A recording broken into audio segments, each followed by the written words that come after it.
What's up, Star Wars fans? My name is Prince, and I am an urban acolyte. And I want to chat with you guys about the Han Solo film. So, the Fangirls Going Rogue Facebook group is hosting a Saturday night discussion, and that's going to be the topic of this Star Wars chat. Well, the questions that they asked, I'm going to answer them in this Star Wars chat because I said, why type out an essay for their Facebook group with people who don't even know that I'm on YouTube and I have this channel when I can just share this with people who are interested in having a dialogue with me. So I think Sandra wrote this post, and she says, "What a week we've had in the Star Wars universe regarding the untitled Han Solo film. Who do you blame? Lord and Miller, Lawrence Kasdan, Kathleen Kennedy, Alden Ehrenreich? Do you even really want a young Han Solo movie? Will it make its May 2018 release date? And do you trust Ron Howard to salvage this mess?"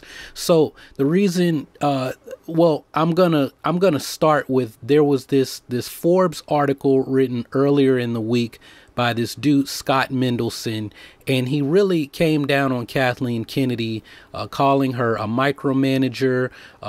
He basically said, look, Kathleen Kennedy, if you want these Star Wars standalone films to be in your image or to fit your specifications, maybe you ought to direct a movie yourself. And I picked up on that kind of tone in the comment section of some of my videos from not a lot of people, but from a few. And you got to remember that, sometimes, and this is for any YouTube creator, sometimes we see 2 or 3 negative comments and we tend to remember those more so than all the positive ones. So all the people who are happy about the change, the ones that stand out to me the most are, the same tired comments. Kathleen Kennedy's promoting the feminist agenda. She's ruining Star Wars, this and that. And I'm not even going to fight with the people that leave those comments anymore. As a matter of fact, you guys have become my teachers, so I thank you. And I'm doing the blessed hands mudra.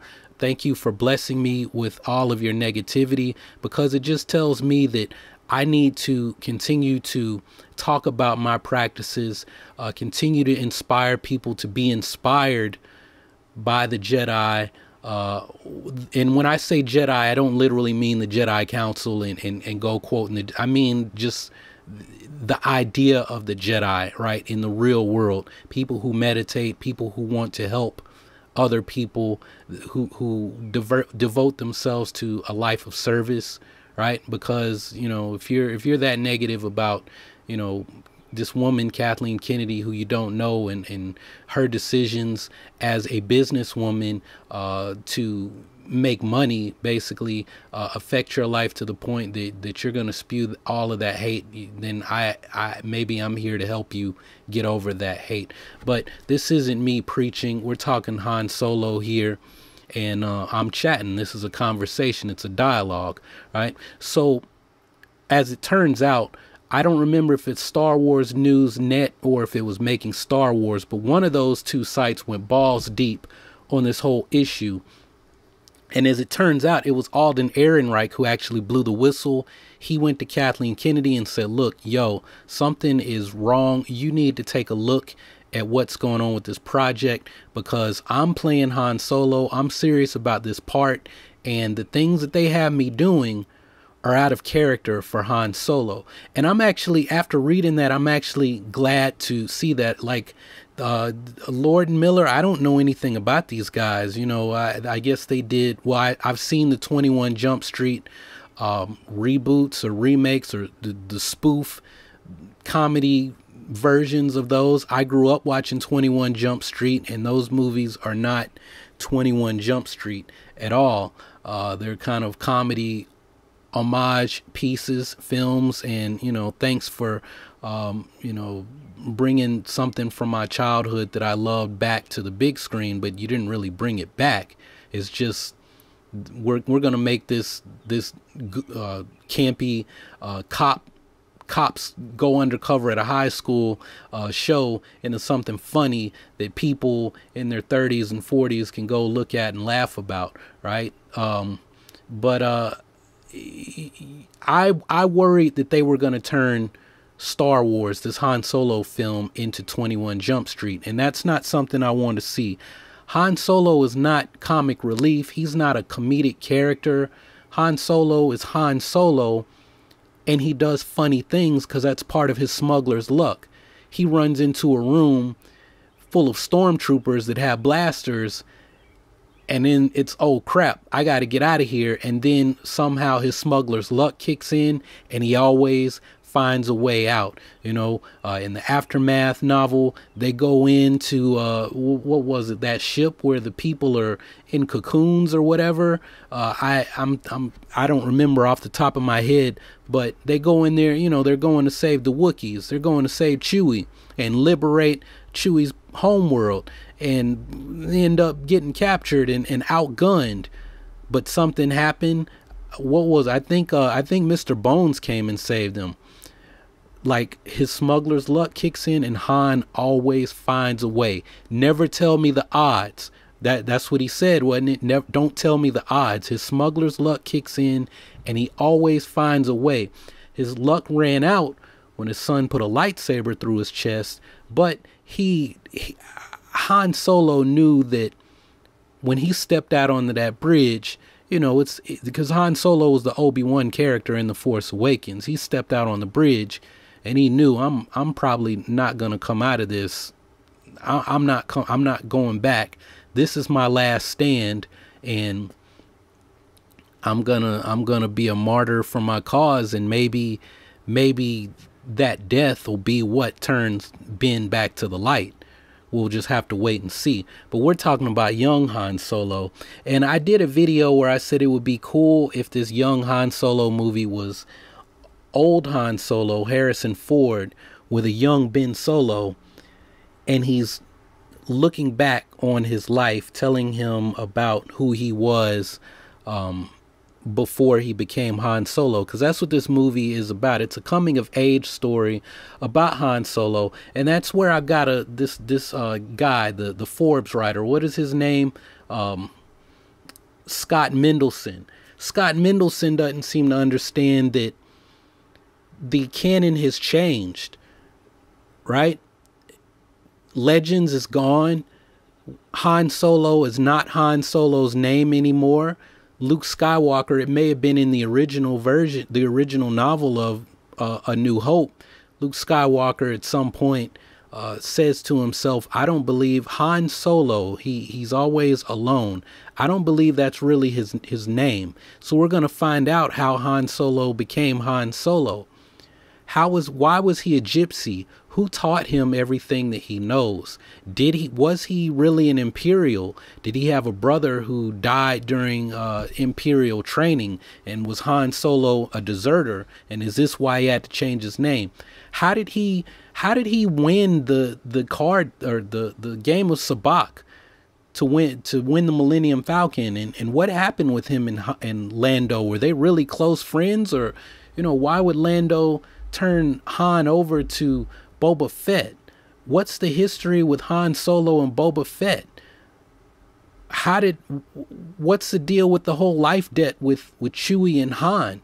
We don't have those stories. We might have had them in Legends. I'm not going to go back and read that stuff, because once it was all announced to be not canon, I dropped all of that, and I dropped it like a sack of bricks, and I had no interest in reading it and returning back to it. And that's why I don't make videos on, oh, what if this happened, and why didn't the Jedi do this thing that was in Legends but it's not canon anymore? I don't want to confuse people. I don't want to confuse myself. So we have all these questions about Han Solo, and George Lucas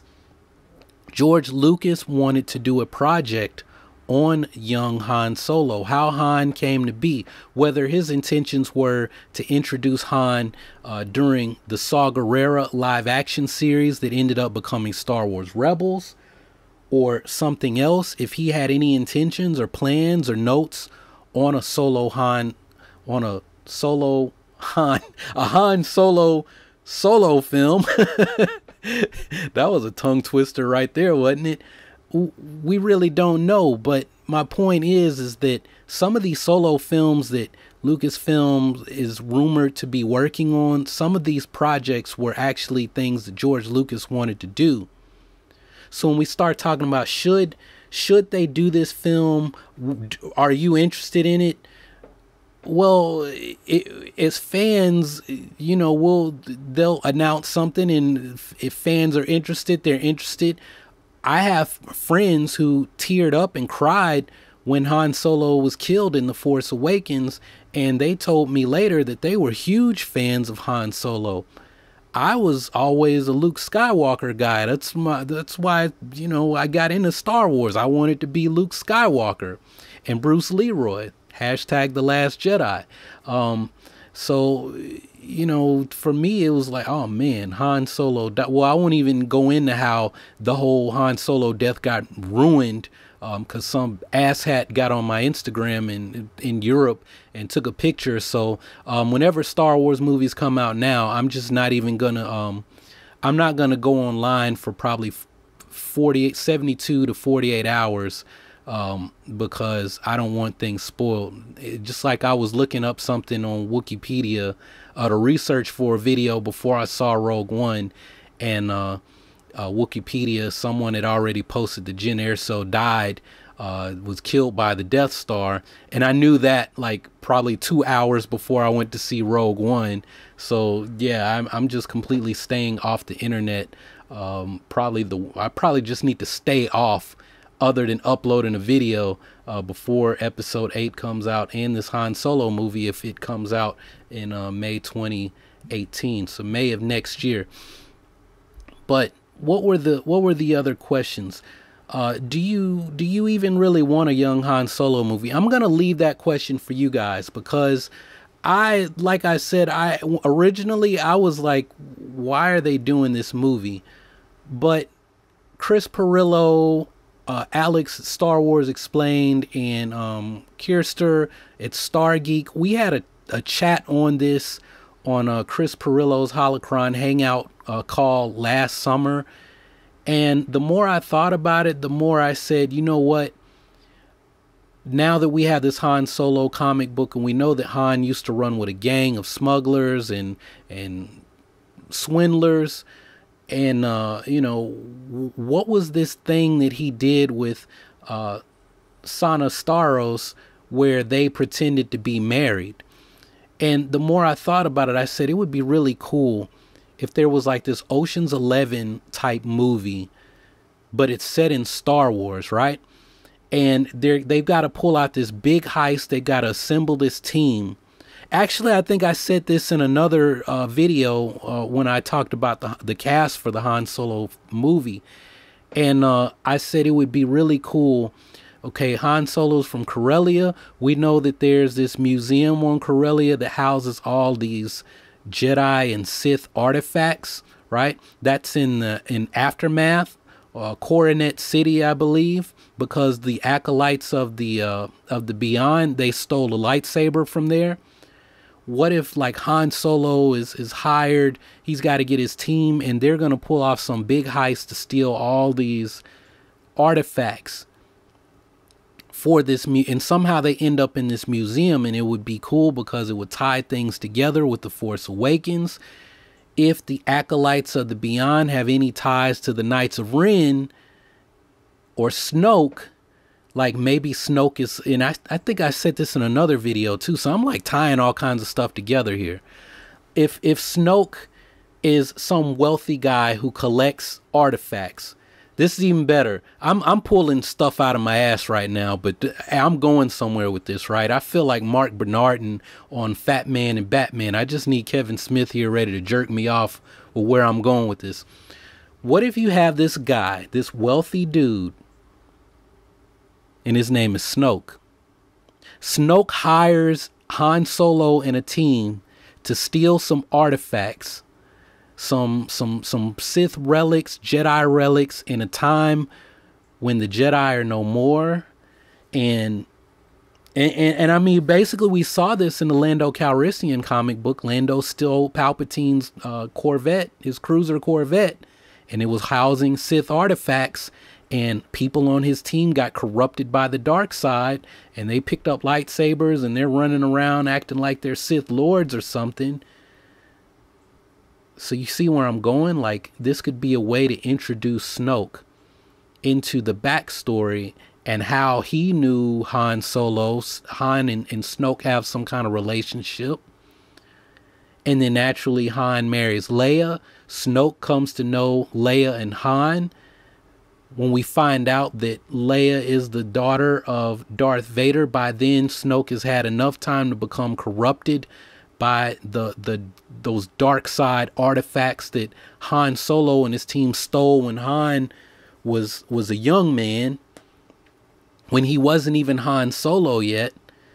And Snoke rises, and you know, it's like we're rebuilding the Empire. Well, guess what? I have the dark side, and I can bring you I can give you what you were missing, right? You've got these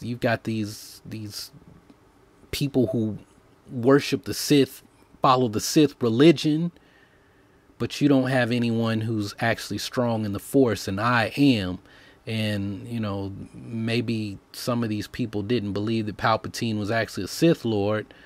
The other people like Yub Tashu, who were advisors and these kind of Sith preachers or whatever, Sith cultists, I guess is the proper term, these acolytes of the beyond people, they would follow someone who actually does have the Force, who actually is a Force user. So I'm not saying that that's what the Han Solo movie will do. It might not have any ties to Snoke at all. But what if it did? What if these spin-off stories are ways to introduce things from the past that affect the present movies, the new movies, you know, because we have a canon, everything builds on something else, right? You can't have Jesus without Moses. You can't have you can't have Jesus without David. You can't have Paul or Saul and Paul without the prophet Jeremiah, right? The New Testament, and I'm sorry, I'm a theologian, so I got to use the Bible. The New Testament can't stand without the Old Testament or the Hebrew Bible or whatever you want to call it. You get where I'm going with this? You need the past to support the future and the present. So with that in mind, I am more excited about this Han Solo movie, and I'm glad that they have Ron Howard on board, because Lord and Miller, they were straying from the script. You know, Lawrence Kasdan has been writing Han Solo since 1980. Some of y'all weren't even born. If this guy writes a script and says this is this character, he knows Han. He's been writing Han, right? Let Kasdan's vision appear on the screen. I mean, he did Empire Strikes Back, Return of the Jedi, The Force Awakens. They were good movies. If they weren't, if The Force Awakens wasn't a good movie, we wouldn't be freaking talking about Star Wars right now and anticipating Episode 8. Right? If you think it sucked, then I gotta wonder, why are you trolling Star Wars channels when you could be doing something else? Go read about the girl in Japan that died filming a bukkake scene with 30 dudes. Go, I don't know, go practice on that with your blow up doll or something. Quit trolling, trolls. So anyway, that was comedy, guys.